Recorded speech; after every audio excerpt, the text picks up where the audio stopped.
We're going to begin by looking at validity, counterexamples, and possible worlds. And the way we usually start is by considering an example. Let's consider the following argument. All philosophers are sexy. Socrates is a philosopher.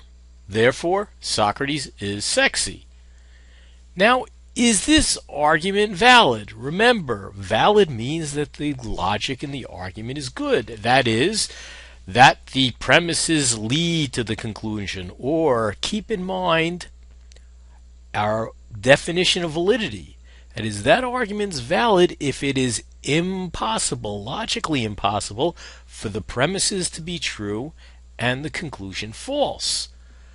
So asking the question, is this argument valid, amounts to asking, can we describe without contradicting ourselves a world, that's what we're going to call describing a possible world, in which all of the premises are true and the conclusion false? Can we describe without contradiction a world in which all of those premises, both of those premises are true and the conclusion is false?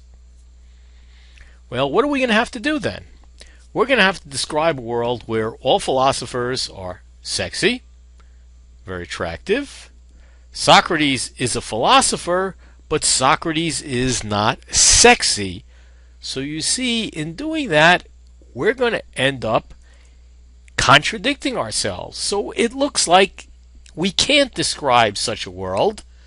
So the argument is not valid because we'd be contradicting ourselves in describing such a world. So that means, since we can't describe it, that argument is a valid argument. That is, those premises inevitably lead to that conclusion. Remember, just to review, it doesn't mean that the premises are true. I mean, just because some philosophers are sexy doesn't mean all philosophers are sexy. It doesn't mean that Socrates is a philosopher. We could be talking about somebody's dog, somebody's pet named Socrates.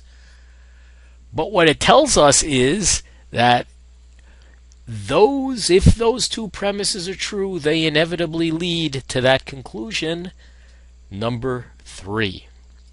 All right, so there's a good connection. There's a strong connection between those premises and the conclusion.